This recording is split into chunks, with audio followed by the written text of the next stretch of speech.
This is the last chapter of Hyper-Borea. If you have enjoyed the series, after the conclusion of this chapter, please reach out to me and let me know what you liked, what you disliked, what your favorite moments were, and what you want to see in future books if those come to fruition. I am so grateful for everybody who's given it a listen and given it a try, and I would invite you, if you did enjoy the series and you haven't yet, please go to the Amazon link and buy a copy of the book for yourself, or just share this YouTube series with anybody else. Leave comments, leave likes, subscribe. I look forward to sharing future content with you guys, and again, I appreciate you so much. Enjoy the last chapter of Hyper-Borea.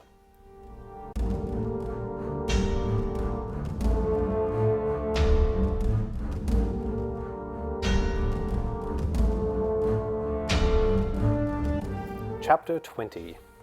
It was that day that I discovered I had a little less than a week before the full moon, completing my mission at a good pace.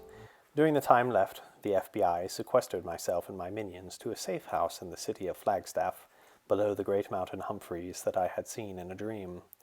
The families of my subordinates were flown in by helicopter, given the highways in the area were closed. I could tell that a couple of the mothers had a strong desire to slap me for putting their precious babes in harm's way, but out of fear of my power they restrained themselves. All were amicable, of course, seeing the light in their loved ones' eyes as they recounted their many tales with a newfound confidence and almost complete lack of insecurity that hung about them upon our first meeting. The safe house was a cabin of many rooms, with a pine forest about it, and a finely crafted deck, with what was called a hot tub and a pit for making fires. It was around this pit's fires, and in the hot tub that myself and those close to me in this world relaxed, and let the events of the previous weeks digest in our minds. The stories and memories continued to come, our shared laughter and joy and victory paving over the most difficult moments. I spent time healing Sylvia and Kyle as well, calming their minds after nightmares sent them to my quarters in the middle of the night. We ate much too, feasting on all of the bounteous and diverse pleasures this technology-rich society had access to. The kids were eager to introduce me to their favorites. I found myself enjoying most of it, but craved the rich flavors of Juan Berto's the most. The members of the FBI I had dealt with took turns looking out for us, having survived the onslaught of the witches' zombies. They traveled to town in our stead to buy our supplies, and picked up our food orders, given none of us could be seen in public, not for safety's sake, but because we were all incredibly famous. Every single person who had interacted with us had taken to the internet to share their experiences. Many videos were circulating of Kyle, Sean, Sylvia, and Caleb in my presence. The most featured photo of me was my triumphant appearance over the Battle of Sedona, in my crimson robes, and with flames behind me. I was told that I would be instantly recognizable to anyone in this world of billions of people. It was nearly unfathomable. I would need a disguise if I meant to do any more research, should I ever be able to return to this place in time. My ability to use magic was the most significant source of my popularity among commenters on the television news and internet. Speculation was rampant about every aspect of my life and abilities. My history and purpose in Arizona were hotly debated. Currently, I was celebrated as a hero. To the eyes of those from without the situation, it looked as if Sedona was under attack, and that I came from nowhere to save the day. Little did the public know that the reason for all the carnage and fatalities rested upon my shoulders. It was myself that chose to come, and my pursuers' magics that awoke the foul forces lying in sleep below the red rocks. My one address to the people of the world just served to sow more confusion. Mindful to fulfill my end of the bargain to Coquelli, the Kachina of the Hopi tribe, I asked Sylvia to explain to me how I could go about getting a message out to the diverse peoples of her home country. She showed me what she called her social media, and explained that a video recorded and shared on her glass screen would reach millions of her followers, since she had gone what she called viral. We filmed a quick message from myself, the only words that could be found from me online. I asked the world to be mindful of the environment. I was informed the video became quite controversial, but I felt that I had upheld my end of the bargain nonetheless. The days of this paradise and celebration went by quickly. The mood of each night brought a fuller moon, becoming more somber. I was debriefed by the FBI, new agents who I had no connections with. They asked many probing questions, and I answered honestly, though not revealing anything that I felt may compromise my safety or that of the children. I desired for them not to be incriminated either, But on that front I was told not to worry. The leader of the United States government, of which I was informed had authority over this land, had pardoned myself and the children of any crimes. This was an immensely popular move among the press and the people in their online reactions. I informed the FBI that I would be returning to South Mountain at the appointed hour of my arrival, now almost a month past. I felt it best to be in the exact place I had appeared, given I did not know the nuances of Rensharo. The day came, the kids' parents driving back to Phoenix with their luggage. I gathered everyone together and hoisted Potent Key high, teleporting us to that hot, sandy place I had first arrived at. Well, I looked at the group. I suppose this is goodbye. The group looked down at their feet. Will we ever see you again? Kyle asked, tugging at the back of his neck, uncomfortable with my departure. I find that to be highly unlikely. I stepped toward the lad and took him in a full embrace. He sniffled then said, "I'm not crying. You're crying." I was not, but then I recognized his humor and chuckled. I turned to hug Caleb, but Sylvia intercepted me. "Oh, Silver!" She knocked the wind from my chest. "You beat Cormal and tell everyone in Alfheim all about us." Sylvia laughed through her tears. "I shall." I turned. "Now, Caleb." He stepped aside shyly. "A wizard needs a hug from his cactus knight." "Shut up. It was a dumb idea." He blushed, but I had him then and gave the lad a firm squeeze. "I will miss you all, Team Cardinals." Everyone nodded, wordless in the moment. Of all my adventuring parties, this group would hold a special place in my heart, not only for their integrity and overall utility, but because of the nature of our quest together and the gravity it would hold as far as my accomplishments. It was nearly time for me to go, and so I turned to young Saman last. "Sean," I beckoned. "Nope," Sean said, arms crossed. "Come now, give Sovos a hug." I spoke in third person. "Goodbyes are difficult as is." "You can't go," he said. "We need you. How are we supposed to go back to normal after all of this?" "Sean, we're influencers now. I don't exactly think we can just go back to community college," Sylvia said. I held out a hand to her to signal that I could handle it. "Sean," I caused the dirt beneath my feet to rise into the shape of a sword. "I will leave you with this." I worked magical energy into the grains of sand, fusing them together hot, the carbon inside fusing and heating. It flashed for a moment and then was cold. What is that?" Sean was slack-jawed. "A diamond sword," I smiled. It levitated to Caleb. "Cactus Knight, hold on to that for Sean until he hugs me." "If you sell this thing, I want some of the money," Caleb gulped, wiping dust off of the translucent blade. Sean, as predicted, ran to me, wrapped his arms around my chest and squeezed. "You know," he said in my ear, "I don't think I can go back to playing video games after what we went through." I laughed. A real adventure can't be beat. "No," he sighed, "it can't." We held the embrace then, though I started to notice that Sean was very warm, hot even. "Why are you so warm?" he asked, not breaking the hug. "I'm not sure. I thought that was you," I replied. There was a moment, a split second, that I realized what was happening.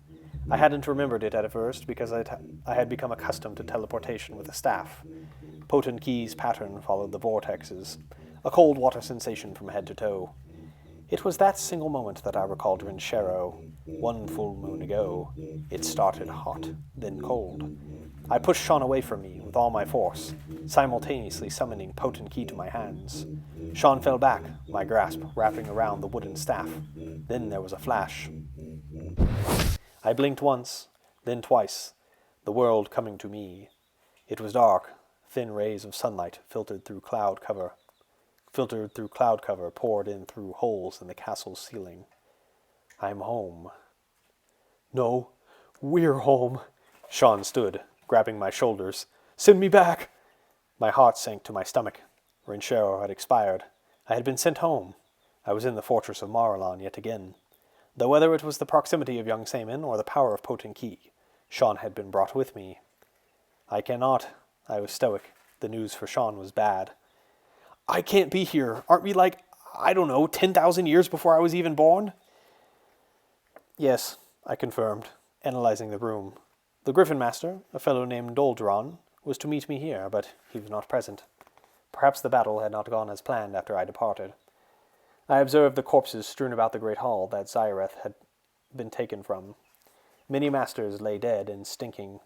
Sean seemed either unfazed by them or had not yet noticed as he babbled on. I needed to teleport to Scroll then, using the staff. But what were conditions like there? I needed my shield to be strong in case I appeared in the center of a pack of dark elf casters. There's got to be something you can do. You're magic. You made it to Arizona in the first place somehow. Rensharo, can we do it again? Oh, no. It expires. How? What are we going to do? I turned and slapped the man-boy on the cheek. Not hard, but firm enough to snap him out of his panic.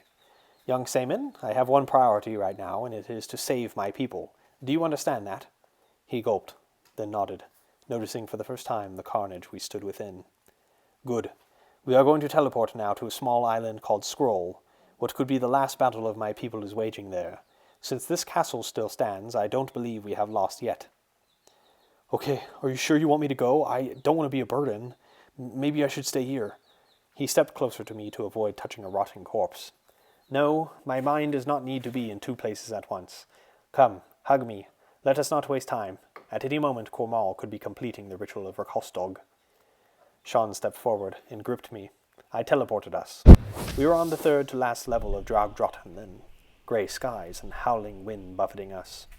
Despite the late summer month, the day was dark and the air frigid.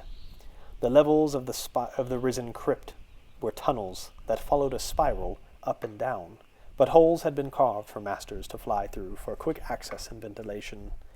The interior was lit by torches placed between grave markers on the wall.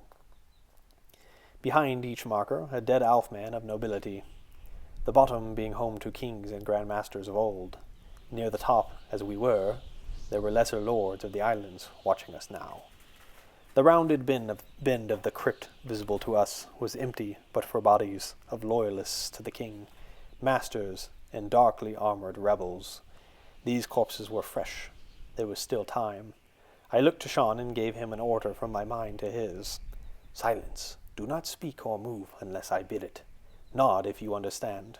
He nodded, undoubtedly confused at where we were and why it appeared we were underground, when he could see clouds out of the nearest carved hole in the wall. It was through that hole that I looked down. The beach below was what caught my attention first, because of the contrast of the yellow-white sand against the armored bodies like dead ants so far away. We were likely 400 feet above the ground. The battle was over. There was but little movement on the ground. The ships of the traitor fleet sat idle in the water. I would need to move quickly. I grabbed Sean and brought him along with me, around the bend. We passed through men gutted, stabbed, exploded, burnt, frozen, and eviscerated. It was a gruesome scene, and our steps had to be carefully chosen so as not to trip on the litter and debris. We ascended, hitting the steep ramp to the second level from the top. The corpses nearly doubled. Holes were punched into the walls here and there by explosions and magics, men likely blown through them by the casting of whichever master had flung the powerful spell. I knew there to be a set of double doors ahead, which were the original sealed doors of the tomb. When Draugdrotten was discovered, it would have been from the top as it was buried. The sealed doors was the first thing opened to discover the secrets buried beneath. The door was sealed once more, and against the wall sat a familiar, though battered face. "My king!" I sprinted to his side, dropping Sean's arm. "Sovos," he rasped, a hand covering a brutal wound on his chest. It was a sad state to see him in, the once immaculately clean and beautiful king now pale from loss of blood, his perfect armor bent and shredded. "I will heal you." I tried to remove his hand to get a better look, but he pushed my arm away weakly. "No, you must save your strength." He motioned to the door. "Cormal, at the top. They are starting the ritual." "It takes time. You will die," I pushed back. "There are enough dead heroes today, my king." "Sovos, I must die so that our people may live. You need your strength." He repeated, his brilliant blue eyes, though bloodshot and beginning to cloud as he passed through the veil, locked with mine. "I never lost my faith in you." His hand found mine. "Go, save Alfheim." I was gutted, cursing Rensharo. I had the artifact I required a week ago. I could have prevented all of this. "Sean, come," I beckoned him through tears. "Stay with the king. He shan't die alone." Sean nodded, respectfully, replacing my hand in the grasp of the king's armored gauntlet. I'll stay behind, he mumbled. I will save our people. I stood, motioning to the stone doors with my staff, the hinges creaking with age and rust. I was through, the opposite side bereft of the fallen. I did not detect any traps as I walked, and saw no wards that would assault me. Just one for detection, which I did not mind to trigger as I followed the ramp up and up. Where the sky should have come into view, a grey force shield domed the top of Draugdrotten. Zyreth, the great blue crystal at the peak. The top of the tower was 100 feet in diameter, with a familiar face at its center. It was Cormal. A beam of azure blue light tethered him to the floating artifact directly above him. He turned as I approached, his face stoic, his demeanor not proud nor boastful, just business like his witch wife. The only sound being a hum from the crystal, and the mumbling chant of some 20 hooded masters as they stood at intervals around the circular top of the spire, their hands together as if in prayer, rocking gently back and forth. I felt it in my bones, the ritual of Rekostog. I lifted the staff potengi and slammed its haft onto the ground. 20 lightning bolts fired out and struck each of the chanting dark elf masters in the chest. All of them were hit and thrown backward into the shield, killed instantly. Was that necessary? Cormal asked, his tone unfazed. It was as if I had broken some meaningless object instead of slaying 20 of his men. I was done with them anyhow. Halt the ritual, Cormal. You cannot win against me.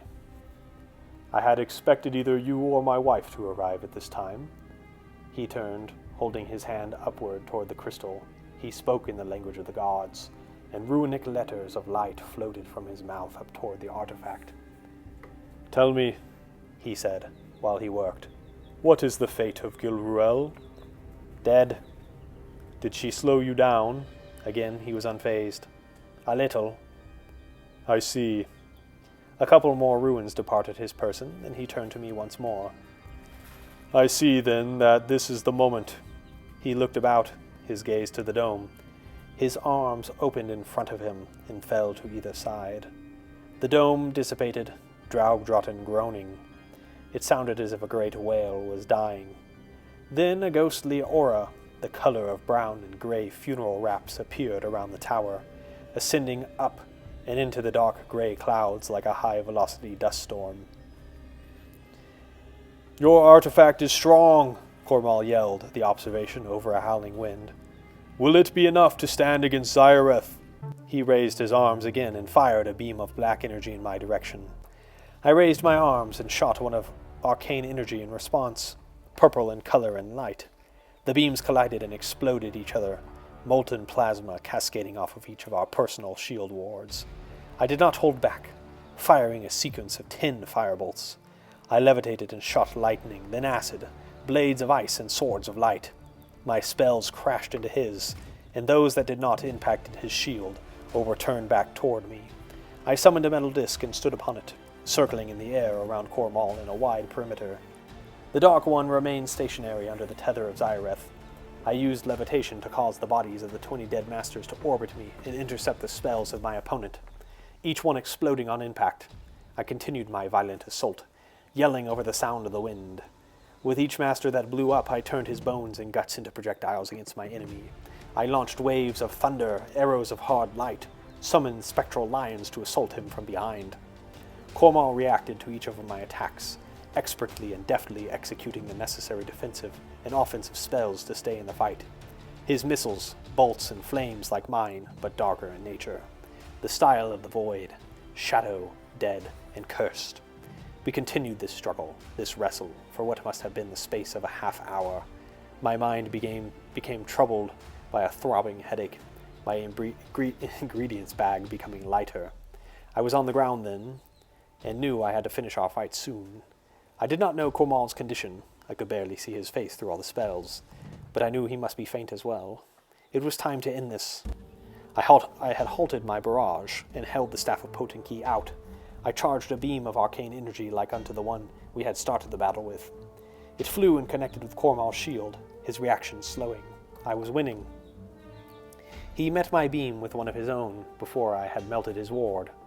The beams pushed against one another, so much like my last match against McLan. though this time there was no snake to stop me. Cormal had little space between himself and my magic. He pushed, sweat pouring down his face and his long black hair. The beams were dead matched then, halfway between us. I pushed hard with all my might, because maintaining the power of my spell felt as if I was holding my breath, and I did not know for how long this could be sustained.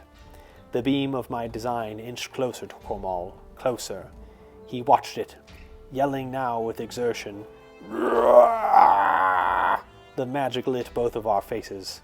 An outside observer would see grimaces upon us, veins protruding from our arms and foreheads. My robes were billowing in the wind, as were his.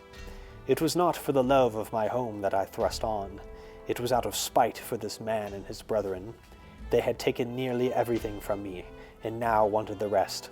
I would not allow that. "Sovos!" he yelled as my beam closed in on him.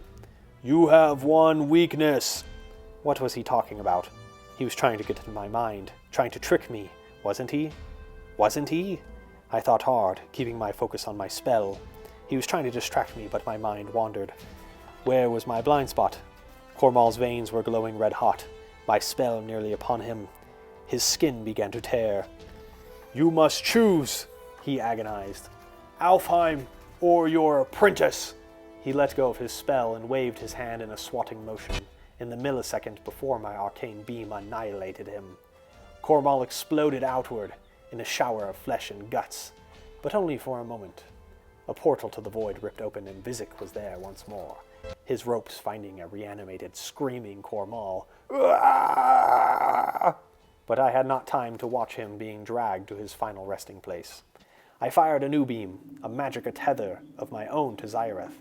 I needed to stop the transfer of souls from Draugdrotten to wherever the great crystal was directing them. But what had Cormal said, and what was that noise I could hear just beyond the wind? "Sovos!" I turned my head slightly, and my worst nightmare materialized. It was young Seaman. He was hanging from the edge of Draugdrotten for dear life. The tether, I maintained, required all that I had left in me. I was exhausted. Why didn't he just wait? The fool, the idiot, he had killed himself. My face grew red hot, my dilemma impossible. "Lord Arcanist, please help!" Old Seaman called in my mind. "Make your choice, Alfman." The horrible voice of the demon Drethi echoed in my memory. I could feel Rekostog through the tether. I was holding it back. I could reverse it with time. "Sovos, please! I'm slipping!" I had to do something. I turned again, slightly, my lips working, forming the words. "Dua gwa Qualin," I mused. "Dua gwa Qualin." A shimmer of myself appeared before disappearing. "Dua gwa Qualin." I tried the spell that would temporarily create two of myself with all my might. "Dua gwa Qualin. Dua gwa Qualin." If I could succeed in its casting, my clone could save the man-boy. "Dua gwa Qualin," I chanted again and again to no avail. It was useless. I was taxed beyond my limits. "Sovos!" I yelled back. "I'm sorry, Sean. This is bigger than you or me. Bigger than both of us." But there was something I couldn't shake as I repeated the words, "Dua gwa Qualin," with no effect. Alfheim's destruction was prophesied, but there yet remained no prophecy of Sean's death. I screamed in agony, not for physical pain, but for emotional anguish. There could exist 1,000 possible times that Rekostog could come to pass, but it had to happen. Meanwhile, Sean did not have to die at this moment. But my home, the thousands of families of my countrymen. There was a knot in my stomach, my heart sinking into the depths of my body. I was nearly vomiting from the stress. I dropped the tether and turned, using what remained of my strength to levitate Sean back to safety. I turned once more and ran to the edge of the tower, as the ethereal wall of spirits finished channeling skyward, revealing the view of the islands of Alfheim beyond. There was a sound, like a giant breathing in a large breath of air. Then, in the center of the archipelago, a hurricane cloud, with its eye over the island of Yig, formed. I expected it to fire a beam of energy into the mountain, causing a volcanic explosion. But instead, it fired upward for just the space of 30 seconds. I fell to my knees in that time, utterly spent, watching the fate of my home. The cloud dispersed as quickly as it had formed, and Alfheim was left in the grey of the cloudy day. Images from my childhood flashed before me, from growing up among the pines, sailing and beaches, winter holidays and feasts, the colors of autumn, and the friendships made while in school. The air began to cool rapidly, and the water closest to the shores of the islands began to freeze. Sean was at my side then. "Thank you," he was crying. "I'm so sorry. The king died, and I just didn't know what to do." "It's okay, Sean." I pulled him down to my level and wrapped my arms around him in an embrace. "It's all going to be okay." I comforted him as Alfheim began to freeze. Was I truly speaking to him or to myself? The temperature plummeted to a harshness inescapable. It was all happening so fast. Life in my paradisical home was forever gone. Whatever Rekostog had done, it had turned summer into a harsh winter never before seen, and just over the course of a few minutes. I wrapped the outer layer of my robe around Sean, who began to shiver in his short sleeves. The poem of Pindar ironically conjured in my mind. Never the muses absent from their ways, I eulogized from our place on the high tower. Lyres clash and flutes cry, and everywhere maiden choruses whirling. A tear rolled down my cheek before freezing. Neither disease nor bitter old age is mixed in their sacred blood. Far from labor and battle they live. Rest in peace, Alfheim. Rest in peace, my home.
Acknowledgement. This book wouldn't be possible without the love and support of my family. Though I live in Utah now, Arizona will always be my home, and her beautiful and diverse biomes are more than worthy of your respect and exploration. See you soon. What will Sovos and Sean do next?